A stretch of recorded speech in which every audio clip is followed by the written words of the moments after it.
Candide by Voltaire. Chapter 22. What happened in France to Candide and Martin.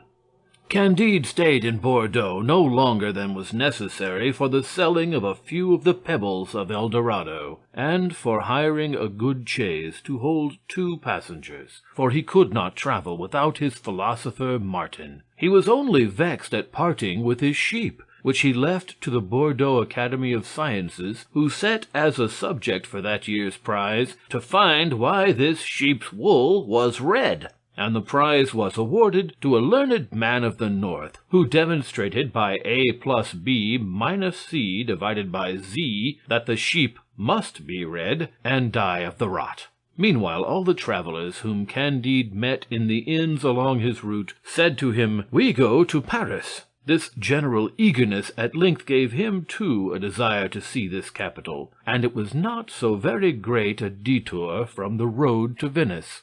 He entered Paris by the suburb of Saint-Marceau, and fancied that he was in the dirtiest village of Westphalia. Scarcely was Candide arrived at his inn than he found himself attacked by a slight illness caused by fatigue. As he had a very large diamond on his finger, and the people of the inn had taken notice of a prodigiously heavy box among his baggage, there were 2 physicians to attend him, though he had never sent for them, and 2 devotees, who warmed his broths. "I remember," Martin said, "also to have been sick at Paris in my first voyage. I was very poor, thus I had neither friends, devotees, nor doctors, and I recovered."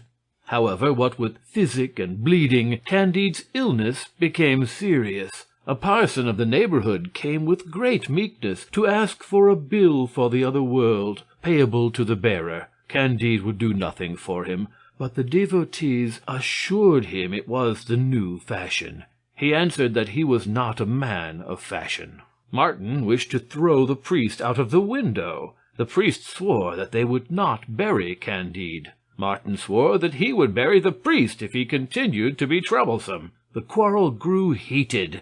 Martin took him by the shoulders and roughly turned him out of doors, which occasioned great scandal and a lawsuit. Candide got well again, and during his convalescence he had very good company to sup with him. They played high. Candide wondered why it was that the ace never came to him, but Martin was not at all astonished.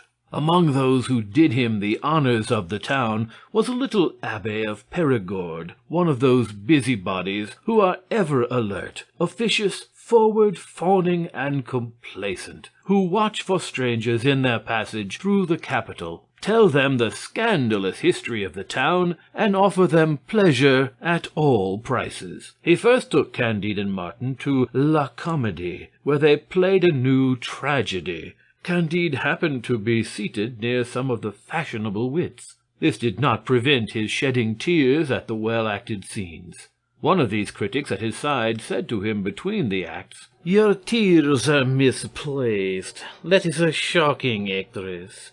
The actor who plays with her is yet worse, and the play is still worse than the actors. The author does not know a word of Arabic, yet the scene is in Arabia. Moreover, he is a man that does not believe in innate ideas, and I will bring you, tomorrow, 20 pamphlets written against him." "How many dramas have you in France, sir?" said Candide to the Abbé. 5 or 6,000. "What a number," said Candide. "How many good?" 15 or 16, replied the other. "What a number," said Martin. Candide was very pleased with an actress who played Queen Elizabeth in a somewhat insipid tragedy, sometimes acted. "That actress," said he to Martin, "pleases me much. She has a likeness to Miss Cunegonde. I should be very glad to wait upon her." The Perigordian abbé offered to introduce him. Candide, brought up in Germany, asked what was the etiquette, and how they treated queens of England in France. "It is necessary to make distinction," said the abbé. "In the provinces one takes them to the inn. In Paris one respects them when they are beautiful, and throws them on the highway when they are dead." "Queens on the highway?" said Candide. "Yes, truly," said Martin. "The Abbé is right. I was in Paris when Miss Monime passed, as the saying is, from this life to the other. She was refused what people call the honors of sepulture. That is to say, of rotting with all the beggars of the neighborhood in an ugly cemetery. She was interred all alone by her company at the corner of the Rue de Bourgogne, which ought to trouble her much, for she thought nobly." "That was very uncivil," said Candide. "What would you have?" said Martin. "These people are made thus. Imagine all contradictions, all possible incompatibilities. You will find them in the government, in the law courts, in the churches, in the public shows of this droll nation." "Is it true that they always laugh in Paris?" said Candide. "Yes," said the Abbé, "but it means nothing, for they complain of everything with great fits of laughter. They even do the most detestable things while laughing." "Who," said Candide, "is that great pig who spoke so ill of the piece at which I wept, and of the actors who gave me so much pleasure?" "He is a bad character," answered the Abbé, "who gains his livelihood by saying evil of all plays and of all books. He hates whatever succeeds, as the eunuchs hate those who enjoy. He is one of the serpents of literature, who nourish themselves on dirt and spite. He is a folliculaire." "What is a folliculaire?" said Candide. "It is," said the Abbé, "a pamphleteer, a fréron." Thus Candide, Martin, and the Perigordian conversed on the staircase, while watching everyone go out after the performance. "Although I am eager to see Cunegonde again," said Candide, "I should like to sup with Miss Clairon, for she appears to me admirable." The Abbé was not the man to approach Miss Clairon, who saw only good company. "She is engaged for this evening," he said, "but I shall have the honor to take you to the house of a lady of quality, and there you will know Paris as if you had lived in it for years." Candide, who was naturally curious, let himself be taken to this lady's house, at the end of the Faubourg Saint-Honoré. The company was occupied in playing faro. A dozen melancholy punters held each in his hand a little pack of cards, a bad record of his misfortunes. Profound silence reigned. Pallor was on the faces of the punters, anxiety on that of the banker, and the hostess, sitting near the unpitying banker, noticed with lynx eyes all the doubled and other increased stakes, as each player dog's-eared his cards. She made them turn down the edges again with severe but polite attention. She showed no vexation for fear of losing her customers. The lady insisted upon being called the Marchioness of Parolignac. Her daughter, aged 15, was among the punters, and notified with a covert glance the cheatings of the poor people who tried to repair the cruelties of fate. The Perigordian Abbé, Candide, and Martin entered. No one rose, no one saluted them, no one looked at them. All were profoundly occupied with their cards. "The Baroness of Thunder-Ten-Tronckh was more polite," said Candide. However, the Abbé whispered to the Marchioness, who half rose, honored Candide with a gracious smile, and Martin with a condescending nod. She gave a seat and a pack of cards to Candide, who lost 50,000 francs in 2 deals, after which they supped very gaily, and every one was astonished that Candide was not moved by his loss. The servants said among themselves in the language of servants, "Some English lord is here this evening." The supper passed at first, like most Parisian suppers, in silence, followed by a noise of words which could not be distinguished, then with pleasantries, of which most were insipid, with false news, with bad reasoning, a little politics, and much evil speaking. They also discussed new books. "Have you seen," said the Perigordian Abbé, "the romance of Sieur Gauchat, Doctor of Divinity?" "Yes," said one of the guests, "but I have not been able to finish it. We have a crowd of silly writings, but altogether do not approach the impertinence of Gauchat, Doctor of Divinity. I am so satiated with the great number of detestable books with which we are inundated that I am reduced to punting at faro. And the mélanges of Archdeacon Trublet, what do you say of that? Said the Abbé. Oh, said the Marchioness of Parolignac, the wearisome mortal! How curiously he repeats to you all that the world knows! How heavily he discusses that which is not worth the trouble of lightly remarking upon! How without wit he appropriates the wit of others! How he spoils what he steals! How he disgusts me! But he will disgust me no longer. It is enough to have read a few of the Archdeacon's pages. There was at table a wise man of taste, who supported the Marchioness. They spoke afterwards of tragedies. The lady asked why there were tragedies which were sometimes played, and which could not be read. The man of taste explained very well how a piece could have some interest, and have almost no merit. He proved in a few words that it was not enough to introduce one or two of those situations which one finds in all romances, and which always seduce the spectator, but that it was necessary to be new without being odd, often sublime, and always natural, to know the human heart, and to make it speak, to be a great poet, without allowing any person in the piece to appear to be a poet. To know language perfectly, to speak it with purity, with continuous harmony, and without rhythm ever taking anything from sense. Whoever, added he, does not observe all these rules can produce one or two tragedies, applauded at a theatre, but he will never be counted in the ranks of good writers.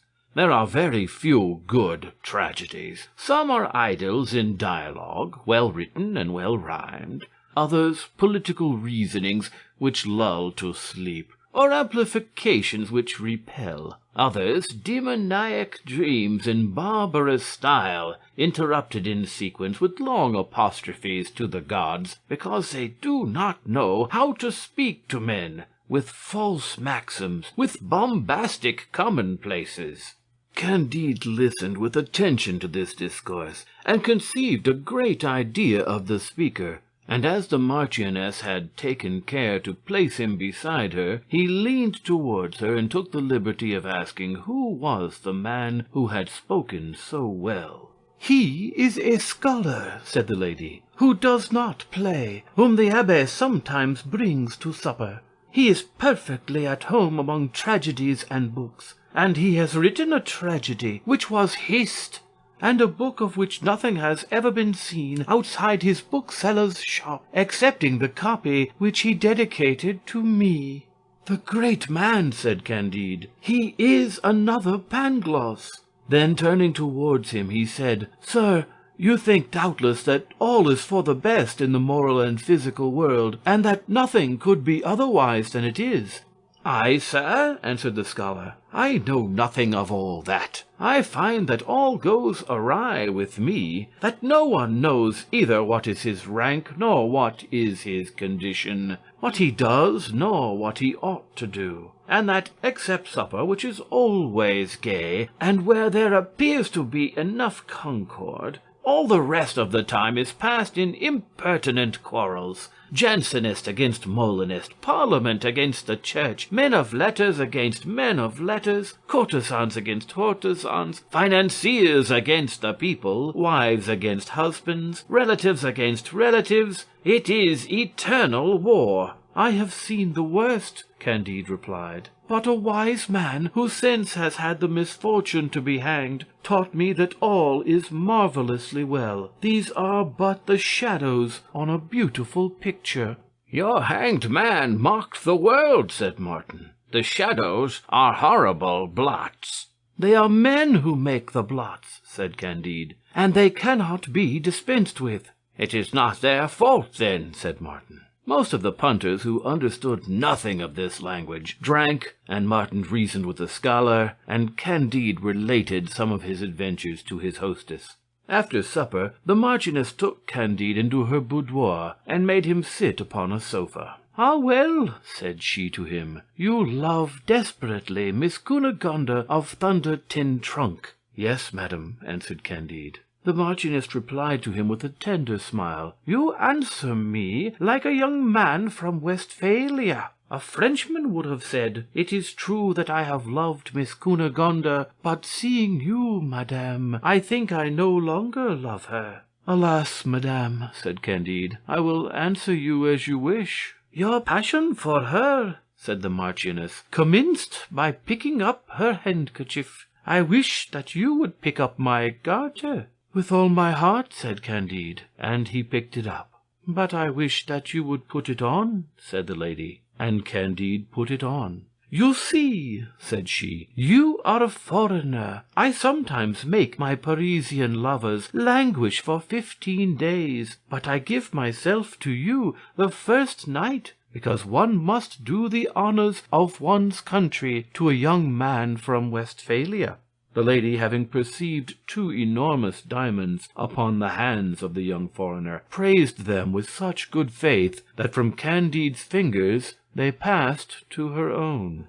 Candide, returning with the Perigordian Abbé, felt some remorse in having been unfaithful to Miss Cunegonde. The Abbé sympathized in his trouble. He had had but a light part of the 50,000 francs lost at play, and of the value of the 2 brilliants, half given, half extorted. His design was to profit as much as he could by the advantages which the acquaintance of Candide could procure for him. He spoke much of Cunegonde, and Candide told him that he should ask forgiveness of that beautiful one for his infidelity when he should see her in Venice. The Abbé redoubled his politeness and attentions, and took a tender interest in all that Candide said, in all that he did, in all that he wished to do. "And so, sir, you have a rendezvous at Venice?"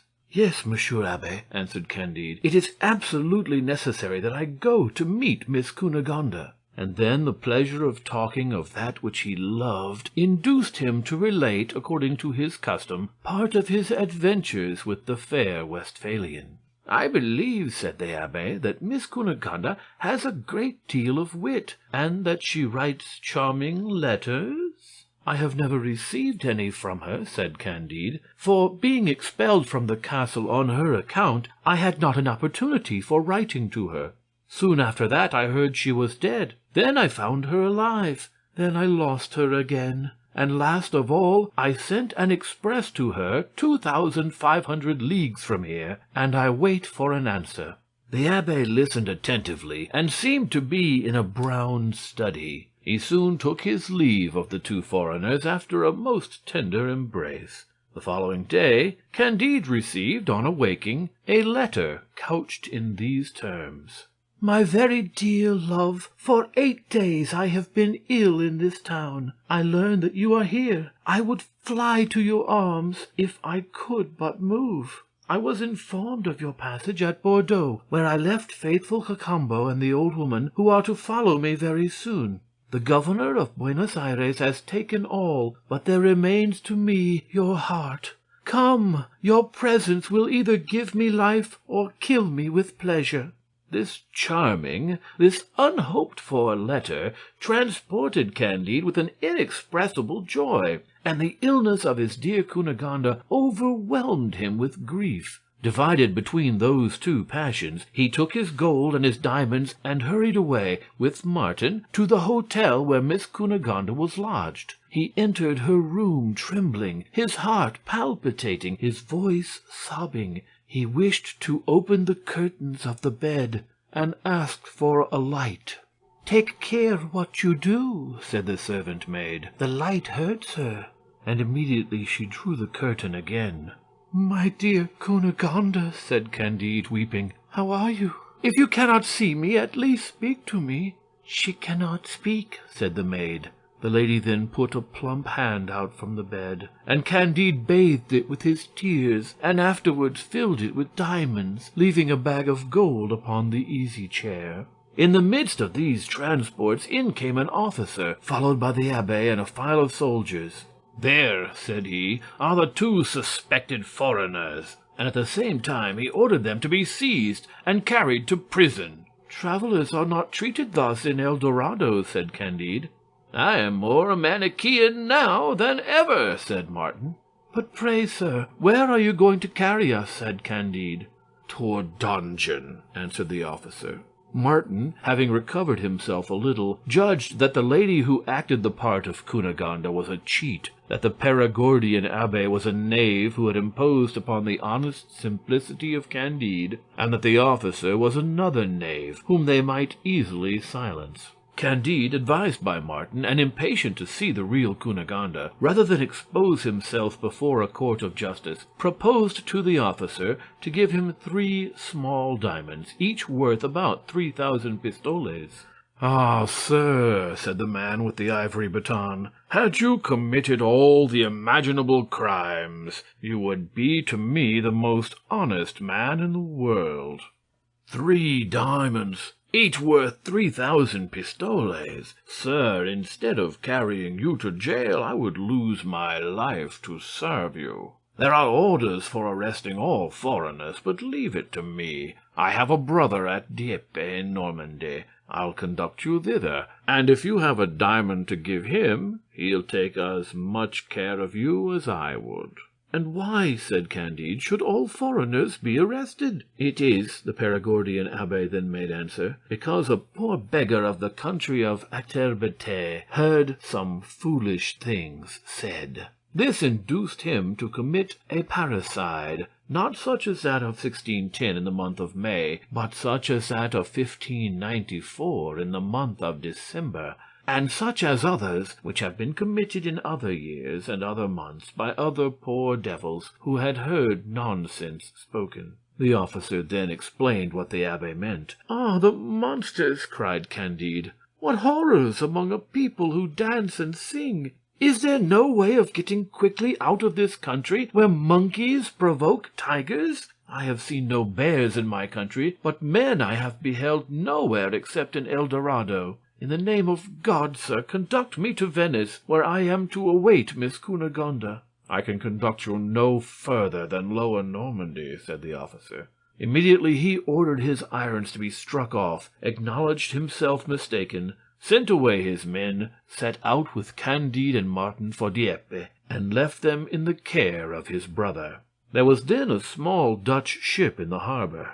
The Norman, who by the virtue of 3 more diamonds had become the most subservient of men, put Candide and his attendants on board a vessel that was just ready to set sail for Portsmouth in England. This was not the way to Venice, but Candide thought he had made his way out of hell, and reckoned that he would soon have an opportunity for resuming his journey. End chapter 22. Chapter 23. Candide and Martin touched upon the coast of England, and what they saw there. "Ah, Pangloss, Pangloss! Ah, Martin, Martin! Ah, my dear Cunegonde! What sort of a world is this?" said Candide on board the Dutch ship. "Something very foolish and abominable," said Martin. "You know England? Are they as foolish there as in France?" "It is another kind of folly," said Martin. "You know that these 2 nations are at war for a few acres of snow in Canada, and that they spend over this beautiful war much more than Canada is worth. To tell you exactly, whether there are more people fit to send to a madhouse in one country than the other is what my imperfect intelligence will not permit. I only know in general that the people we are going to see are very atrabilious." Talking thus, they arrived at Portsmouth. The coast was lined with crowds of people, whose eyes were fixed on a fine man kneeling with his eyes bandaged on board one of the men of war in the harbor. 4 soldiers stood opposite to this man. Each of them fired 3 balls at his head with all the calmness in the world, and the whole assembly went away very well satisfied. "What is all this?" said Candide, "and what demon is it that exercises his empire in this country?" He then asked who was that fine man who had been killed with so much ceremony. They answered he was an admiral. "And why kill this admiral?" "It is because he did not kill a sufficient number of men himself. He gave battle to a French admiral, and it has been proved that he was not near enough to him." "But," replied Candide, "the French admiral was as far from the English admiral." "There is no doubt of it. But in this country it is found good from time to time to kill one admiral to encourage the others." Candide was so shocked and bewildered by what he saw and heard that he would not set foot on shore, and he made a bargain with the Dutch skipper, were he even to rob him like the Surinam captain, to conduct him without delay to Venice. The skipper was ready in 2 days. They coasted France. They passed in sight of Lisbon, and Candide trembled. They passed through the straits and entered the Mediterranean. At last they landed at Venice. "God be praised," said Candide, embracing Martin. "It is here that I shall see again my beautiful Cunegonde. I trust Cacambo as myself. All is well, all will be well, all goes as well as possible." End chapter 23. Chapter 24. Of Paquette and Friar Giroflee. Upon their arrival at Venice, Candide went to search for Cacambo at every inn and coffee-house, and among all the ladies of pleasure, but to no purpose. He sent every day to inquire on all ships that came in, but there was no news of Cacambo. "What!" he said to Martin, "I have had time to voyage from Surinam to Bordeaux, to go from Bordeaux to Paris, from Paris to Dieppe, from Dieppe to Portsmouth, to coast along Portugal and Spain, to cross the whole Mediterranean, to spend some months, and yet the beautiful Cunegonde has not arrived. Instead of her, I have only met a Parisian wench and a Perigordian abbé. Cunegonde is dead without doubt, and there is nothing for me but to die. Alas, how much better it would have been for me to have remained in the paradise of Eldorado than to come back to this cursed Europe. You are in the right, my dear Martin. All is misery and illusion."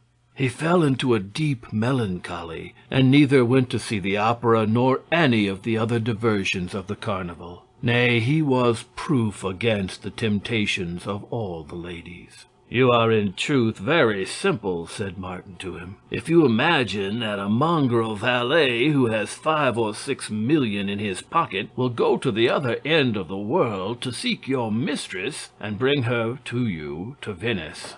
If he find her, he will keep her to himself. If he do not find her, he will get another. I advise you to forget your valet Cacambo and your mistress Cunegonde." Martin was not consoling. Candide's melancholy increased, and Martin continued to prove to him that there was very little virtue or happiness upon earth, except perhaps in Eldorado, where nobody could gain admittance. While they were disputing on this important subject, and waiting for Cunegonde, Candide saw a young Theatin friar in St. Mark's Piazza, holding a girl on his arm. The Theatin looked fresh-colored, plump, and vigorous. His eyes were sparkling, his air assured, his look lofty, and his step bold. The girl was very pretty, and sang. She looked amorously at her Theatin, and from time to time pinched his fat cheeks. "At least you will allow me," said Candide to Martin, "that these two are happy. Hitherto I have met with none but unfortunate people in the whole habitable globe, except in Eldorado. But as to this pair, I would venture to lay a wager that they are very happy." "I lay you they are not," said Martin. "We need only ask them to dine with us," said Candide, "and you will see whether I am mistaken." Immediately he accosted them, presented his compliments, and invited them to his inn to eat some macaroni with Lombard partridges and caviar, and to drink some Montepulciano, Lacrimae Christi, Cyprus, and Samos wine. The girl blushed. The Theatin accepted the invitation, and she followed him, casting her eyes on Candide with confusion and surprise, and dropping a few tears. No sooner had she set foot in Candide's apartment than she cried out, "Ah, Mr. Candide does not know Paquette again." Candide had not viewed her as yet with attention. his thoughts being entirely taken up with Cunegonde, but recollecting her as she spoke. "Alas," said he, "my poor child, it is you who reduced Dr. Pangloss to the beautiful condition in which I saw him?" "Alas, it was I, sir, indeed," answered Paquette. "I see that you have heard all. I have been informed of the frightful disasters that befell the family of my Lady Baroness and the fair Cunegonde. I swear to you that my fate has been scarcely less sad. I was very innocent when you knew me. A Grey Friar, who was my confessor, easily seduced me. The consequences were terrible. I was obliged to quit the castle some time after the Baron had sent you away with kicks on the backside. If a famous surgeon had not taken compassion on me, I should have died. For some time I was this surgeon's mistress. Merely out of gratitude, his wife, who was mad with jealousy, beat me every day unmercifully. She was a fury. The surgeon was one of the ugliest of men, and I the most wretched of women, to be continually beaten for a man I did not love. You know, sir, what a dangerous thing it is for an ill-natured woman to be married to a doctor. Incensed at the behavior of his wife, he one day gave her so effectual a remedy to cure her of a slight cold that she died 2 hours after, in most horrid convulsions. The wife's relations prosecuted the husband. He took flight, and I was thrown into jail. My innocence would not have saved me if I had not been good-looking. The judge set me free on condition that he succeeded the surgeon. I was soon supplanted by a rival, turned out of doors quite destitute, and obliged to continue this abominable trade, which appears so pleasant to you men, while to us women it is the utmost abyss of misery. I have come to exercise the profession at Venice. Ah, sir, if you could only imagine what it is to be obliged to caress indifferently an old merchant, a lawyer, a monk, a gondolier, an abbé, to be exposed to abuse and insults, to be often reduced to borrowing a petticoat only to go and have it raised by a disagreeable man, to be robbed by one of what one has earned from another, to be subject to the extortions of the officers of justice, and to have in prospect only a frightful old age, a hospital, and a dunghill. You would conclude that I am one of the most unhappy creatures in the world." Paquette thus opened her heart to honest Candide, in the presence of Martin, who said to his friend, "You see that already I have won half the wager." Friar Giroflee stayed in the dining-room and drank a glass or two of wine while he was waiting for dinner. "But," said Candide to Paquette, "you looked so gay and content when I met you. You sang and you behaved so lovingly to the Theatin that you seemed to me as happy as you pretend to be now the reverse." "Ah, sir," answered Paquette, "this is one of the miseries of the trade. Yesterday I was robbed and beaten by an officer. Yet today I must put on good humor to please a friar." Candide wanted no more convincing. He owned that Martin was in the right. They sat down to table with Paquette and the Theatin. The repast was entertaining, and towards the end they conversed with all confidence. "Father," said Candide to the friar, "you appear to me to enjoy a state that all the world might envy. The flower of health shines in your face, your expression makes plain your happiness. You have a very pretty girl for your recreation, and you seem well satisfied with your state as a Theatin." "My faith, sir," said Friar Giroflee, "I wish that all the Theatins were at the bottom of the sea. I have been tempted 100 times to set fire to the convent and go and become a Turk. My parents forced me at the age of 15 to put on this detestable habit, to increase the fortune of a cursed elder brother, whom God confound. Jealousy, discord, and fury dwell in the convent. It is true I have preached a few bad sermons that have brought me in a little money, of which the prior stole half, while the rest serves to maintain my girls. But when I return at night to the monastery, I am ready to dash my head against the walls of the dormitory, and all my fellows are in the same case. Martin turned towards Candide with his usual coolness. "Well," said he, "have I not won the whole wager?" Candide gave 2,000 piastres to Paquette and 1,000 to Friar Giroflee. "I'll answer for it," said he, "that with this they will be happy."